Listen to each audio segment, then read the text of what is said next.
Hello. Hey Diana, how are you? Hi, Nick. How are you doing? I'm real good. I'm real good. Thank you so much for meeting with me today. Oh no, thank you so much you for Yeah. meeting. I had to cancel last week because my kids were sick, and then they just now went back to school today, feeling a little bit better. Oh, So thank that's God. good. Thank God. No, I love that. I love that. Yeah. Um, and yeah, I was just looking over your results before we met, and man, you're really blowing up over here, huh? Well, it's funny, Nick. When I scheduled the call, I just wanted to chat with you a little bit, and then I'm like, this Florida stuff is just it's not working. I don't want to spend energy where things are not going. Right. I think it's something that is, for a different type of market, not what I'm looking for. And then yesterday, just like leads started coming in from North Carolina left and right. Great. Great. Yes.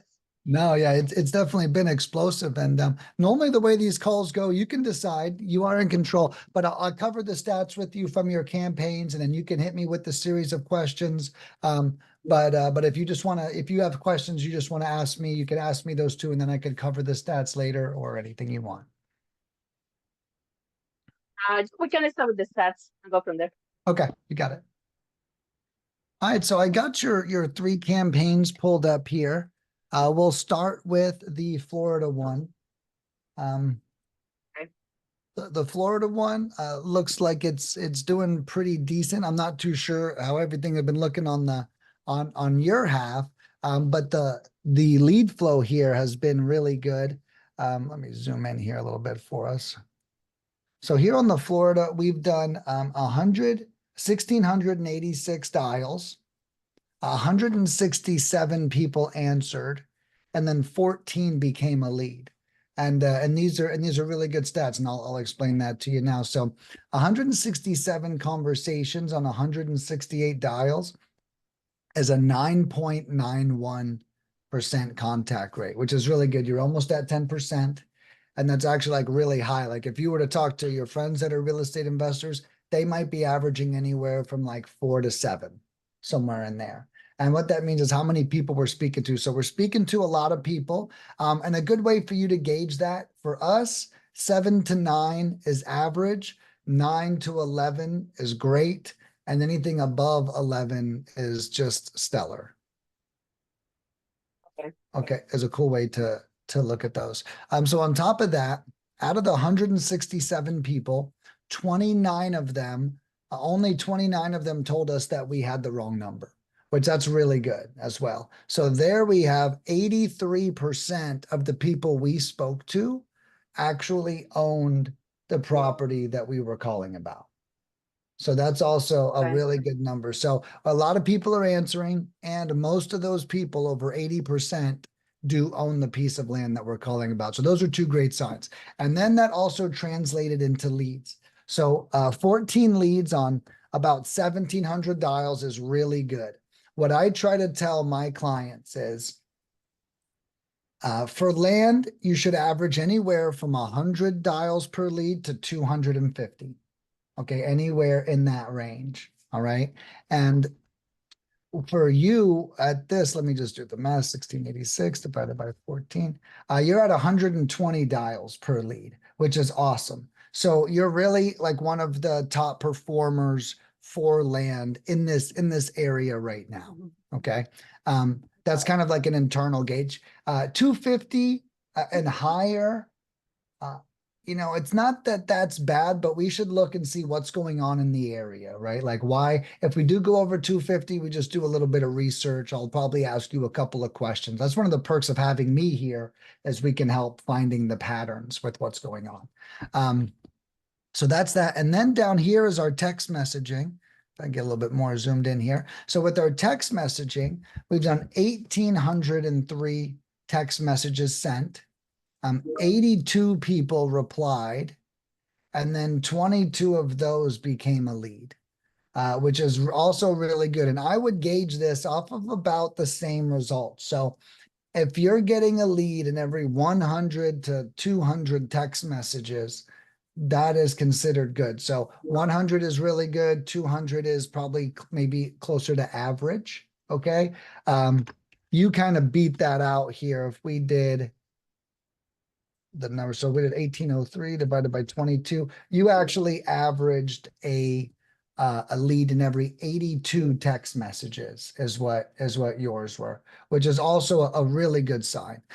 So that's just kind of the numbers of it. Now that doesn't mean that the leads went good that you spoke to, right? That doesn't mean that like you closed deals or anything like that. But just I'm only reviewing it from a sheer numerical perspective and how it looks compared to other campaigns. Okay. Do you have any questions about this, or do you want me to move on to North Carolina? No, no, it looks pretty good. Okay. So I How wish you did, would convert. yeah, So, so the thing but with Florida, so I didn't get a chance to talk to everybody. Some people, what they just like have called them back and called them back. Some people just like, respond the phone and then hang up. yeah, Um, but with the people that I talked to, I send them offers, and the thing that I found there is that they want market value. That's the thing. They are really looking for market value or over market value, and gotcha. and then it's a busy area. I actually just I was Mm, in this Facebook group that I just joined in shortly, and they were just those specific zip codes, and they were giving the criteria of what they were looking for. So that's what I have found there okay, got it. has been And that, more of a and pricing thing. I think that that might make sense too. If it is like in a popular area, right? I think people could more so than ever, like, hey, like I actually know what this is worth in a sense, right? That could be the case. Now, one thing I would consider is have you teamed up with a realtor at all for the retail value ones? And then seeing how maybe you could just send them to a realtor, or maybe they can. I know that realtors have like unique laws about like marketing Mhm. funds, but sometimes if you, and I do know a couple of Florida realtors, just so you know, um, but people that, could list the retail ones for you. That way, even if you don't make as much or anything at all, you're still like helping them and you're like kind of double marketing, right? The homeowner knows you're awesome and the realtor knows you're awesome now too. So like when you connect those two, so that might be a strategy. And I don't mean to stay in Florida. That's not what I'm saying. But whenever you come across a retail property, it might be great for you to like just feed those to a realtor and just get some goodwill from the realtor in Okay. general, you know? Okay. And I do Okay. know a couple of realtors too, so I can if you want a suggestion, I could help you out with that. Um, but I do think that that makes sense, and it might be a I good like way that to idea. convert a couple of the leads. And so right now, is the Florida campaign paused? If you want, I can pause the Florida one and we can keep going on the other ones. I think so. Yes. I think that's how we Let's go with pause that. it. Yes. Got it. Okay, I'll tell my team right now. And then I have a realtor that I worked with before in Florida. I'm not sure if he is in that specific area. So I'll probably touch base with him, and then if no, I will Yeah, ask yeah. you for your contact. Okay, great. And one sec. So I'm going to tell my team right now to pause the Florida campaign.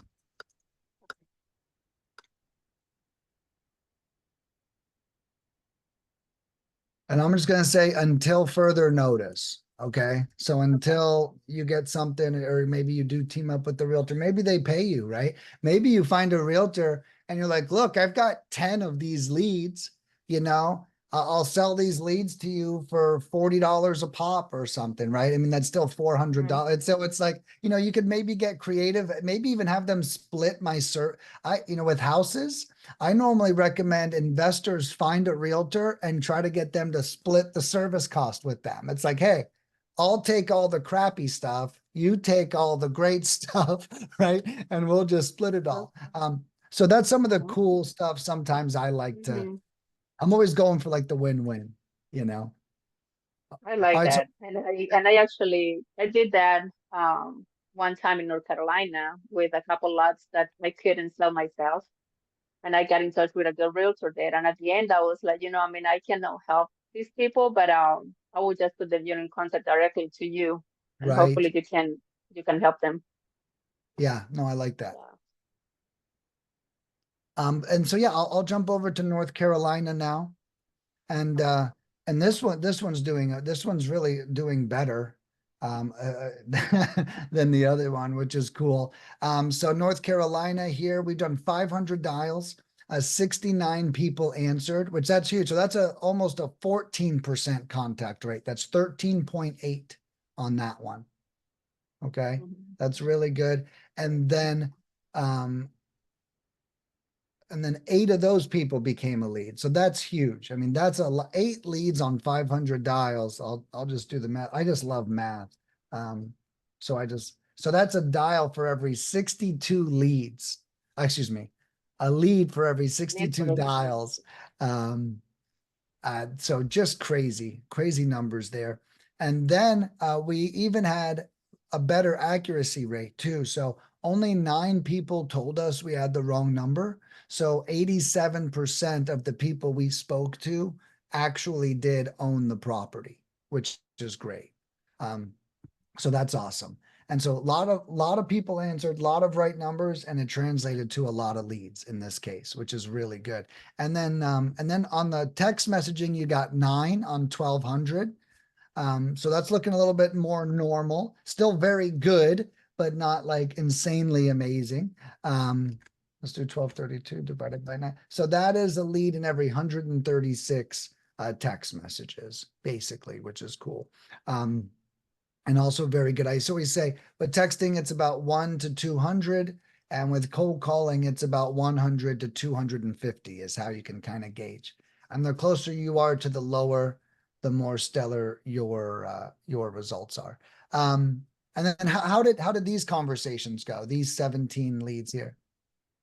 I haven't talked to them. Okay. Yes. But I did send everybody, I did send a text message telling them that I couldn't go back to them yesterday, but I will get back to them today. Cool. So I do have to schedule a few calls that people answer, and then the other ones I will just, call them and see where they are in there.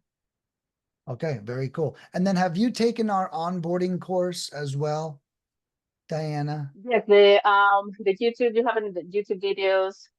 Yeah, yeah. Some of them are on Yes. YouTube, and then some of them are at like my online course area as well. And it Well kind of then, what I'll do is I'll email it to you um okay. after this call, and it's a really cool course. I tell you everything to say and everything to do whenever you like do call these leads. And so some of my strategies in there might help you convert more as well. So Okay. I've got some, and then you could also call even after you watch it. If you have questions, just call my cell phone. We'll talk about it right away. That way we can chat about it while it's fresh too. Um, All right, no, thank you. yeah, but yeah, I would check that out too. But okay, cool. So we're on our way to following up with these guys. And then any questions about this before I move on to the next one? No. Oh, actually, I did had a question. I don't know if it's a North Carolina thing. But my approach has been kind of like going with out-of-state owners first.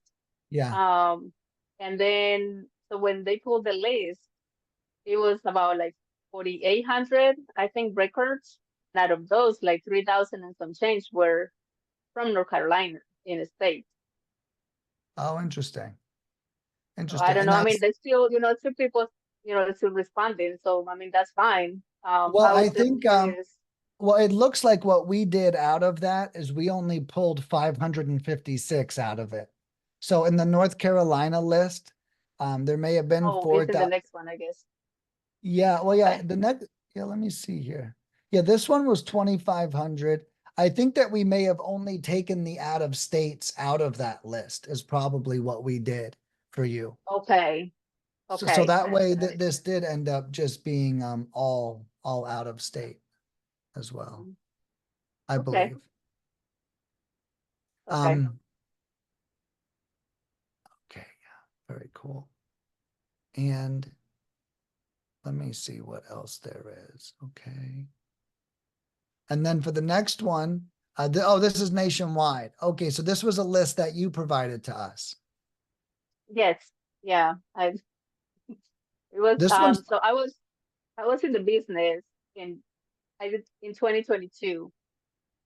In 2023, a lot of things happened and I just stopped the business completely for a year, like for 9 months. I last time that I was in North Carolina, and I just completely stopped. So I just restarted the business again, and this was just the list of a lot of people that I never follow up with. Honestly, I send them the offer, Mm, and I never follow up with them on a phone, on anything, nothing. got It was it. terrible.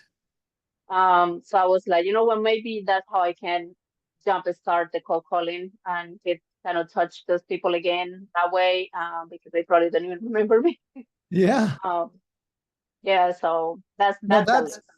that's actually really smart. So we actually call this a dead lead campaign, quote unquote, right? Okay. And so a lot of customers, I have a customer who hires me every 3 months and he sends me all the leads he failed to follow up with every 3 months. And just like this, because I was going to ask, this is your best performing campaign. So I was like, where the hell did this list come from? This one's doing so good. But that makes sense that you said that because there's someone that already said yes in the past Yes. and then something happened. Okay. That's really good. And this was a great idea to send this over to us. As you can see, so we got 6 leads on 200 dials, which that's like a world record for us. That's crazy. And then on the text messages, we got 9 leads on 97 text messages. That is wow. I'm going to do that math just to do it. Every got a text message, a lead every 10 text messages is what we got there. So that was definitely a good run as well. And then have you followed up with these guys yet? Have you called any of these? No, they came yesterday too. So Oh, okay. yesterday I was actually, yeah, um, Oh yeah, kind this of is all putting all the pro. notes and everything in the CRM, to have Yeah. them ready for today. Yes. Awesome. Yeah. Awesome. Yeah. So you're going to have a great day today. You're going to be following up. Yes. So one thing I recommend doing, so this is in my course. Okay. So one thing I recommend doing with these leads, and it's probably good you haven't called them yet, is I recommend you have this vibe to you. Okay. You want to call them up and go, hey, how's it going? You spoke to someone on my team about your 3-acre piece of land that you were considering selling. Oh, yeah, yeah, that was me. Oh, great. Well, so I just got your information. And what I'm going to do over the next 2 days is run comps and also do some online research. And then what I'm going to do is if this property fits, I'm going to send you an offer via email. Could I just get your email real fast so I could send you an offer? Okay. This is like, Okay. and what this is going to save you time and money because every time you mail an offer, you have to pay for it. Right. Yes. And so in this case, and not everyone's going to give you their email. And if they don't, okay, no problem. I'm going to mail it to you.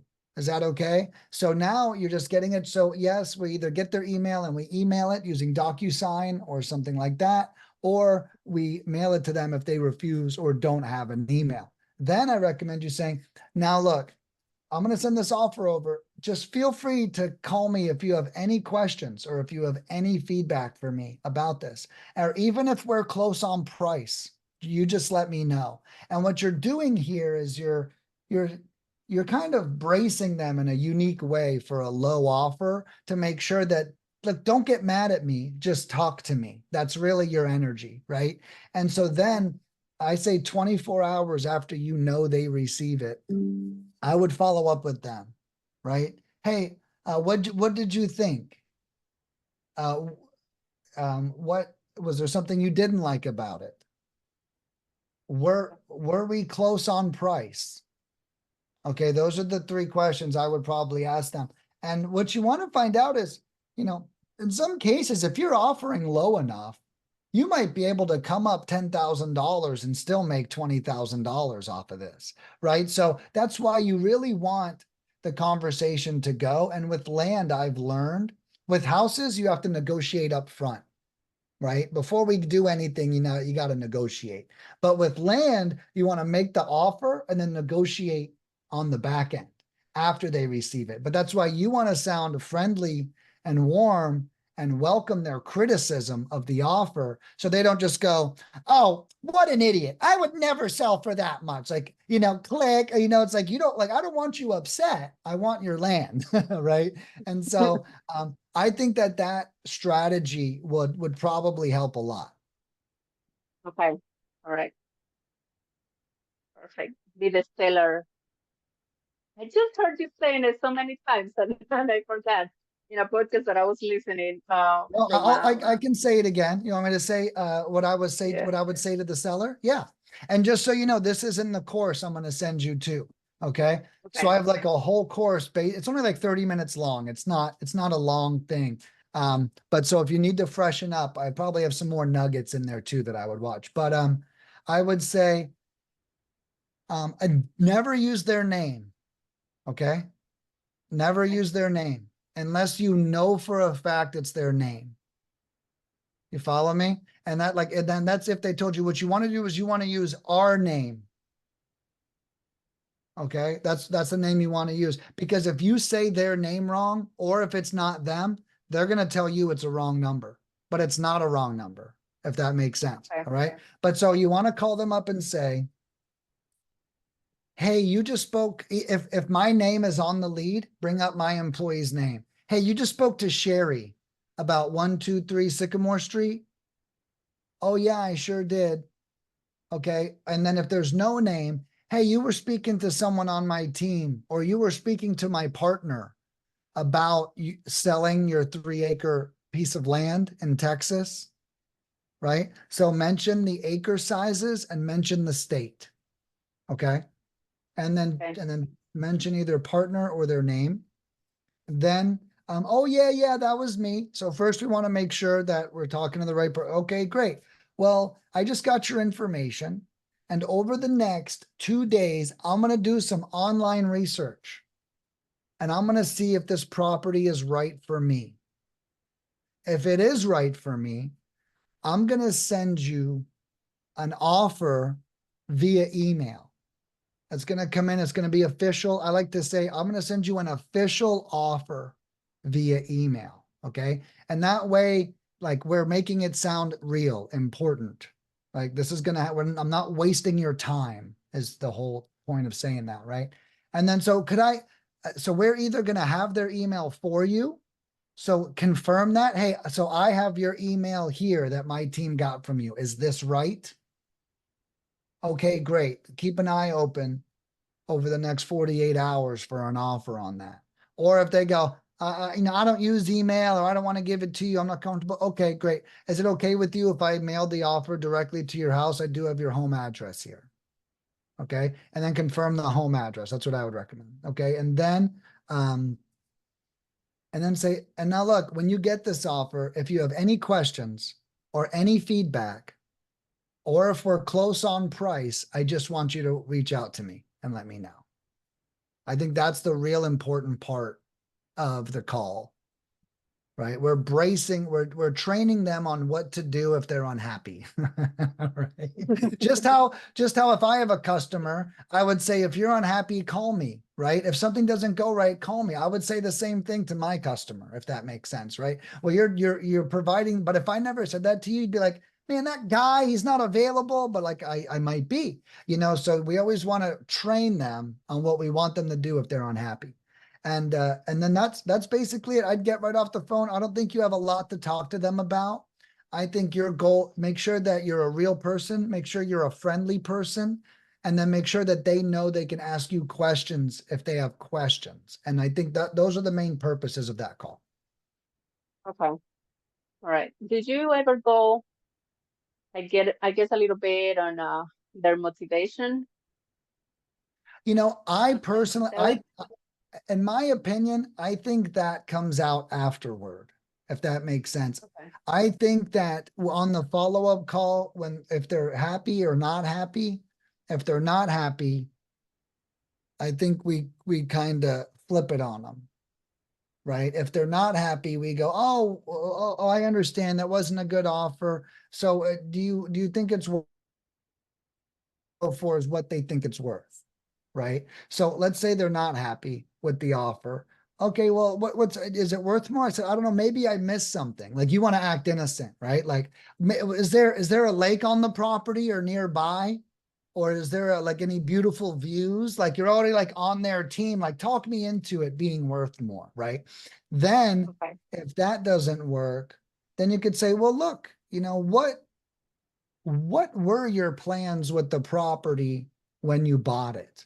I think that's a really good question, right? And then through that, you should really find their motivation, right? So it's like, oh, well, I bought it for this, and then this happened, and my wife said she didn't want to invest in that anymore. So we're selling. So, like, I think that that's how I would play out the conversation when they say no. Everything I think is on the back end after the offer. Okay. That's very yeah, that's very different. It is different, right? Yeah, I have yeah, done it before for sure. Yeah, and I That's think, interesting. and so I've been teaching that. Now, I don't invest in land. I'm going to be 100% transparent. Okay. I don't invest, but I've been teaching that for a very long time, for about 3 months now, religiously to all of my customers. And they seem to be getting really, really good results. And I think if you do it right, you sound the friendly, and I'll send you this recording too. So you'll have this was a good call for us. So I'll send you this so you have this is a great training session. I might even use this to train people. But I think if you do match my things, I think that you'll see it's probably the same thing you're doing now, just in a different order, right? It's Yes. like Uh-huh. offer warm and friendly, then let's negotiate. Because I think with land, what I've learned from my clients is they don't want to talk to you about anything until they know you're making an offer. So I think when you like make the offer, they're like, okay, this person's not wasting my time. Now maybe I'll talk to them about stuff. But a lot of feedback I get from as they're like, make an offer, dude, make an offer. Like they're just like, I Yeah. don't know. That's the difference between lands and houses. With the house, we got to talk about the roof and the floor, and we got to talk about grandma. You know what I mean? We're talking about all this stuff before we Yeah, they get have there. a lot of sentiment. Yeah. Exactly. Exactly. Okay. Okay. Perfect. And Nick, if and I'm taking a little longer, but if It's okay. I would like to maybe know your thoughts on like different. I mean, I right now I like North Carolina. I have worked before, and I like it, and I like Texas.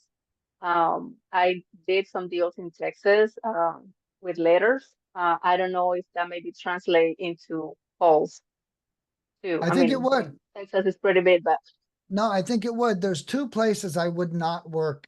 There's three places I would not work in the whole nation. Okay. okay. These are the only three places that I've seen suck. All right. Mhm. And that is um, Orlando, Florida, Okay. Houston, Texas, and Dallas, Texas. Okay. Okay. Now That's we pretty can busy. still get leads in all three of those markets. We can't, but you get way less leads. Okay, is something to consider. Every other market, I've seen us really get really good results, similar to kind of what you're seeing. So I would say if you're comfortable in Texas and you've done some deals there and you're not in one of those two cities, I say let's do more in Texas, is what I would do. Okay. Already. Already. Thank you so much. This was great. Yeah, no, thank you. I had It's I had really a good good call being too. here. And I'll make sure that someone on my team emails this over to you, and I'll send my courses as soon as we hang up here. All right, Nick. Thank you so much. You're so welcome. Have a great day. You too. Bye.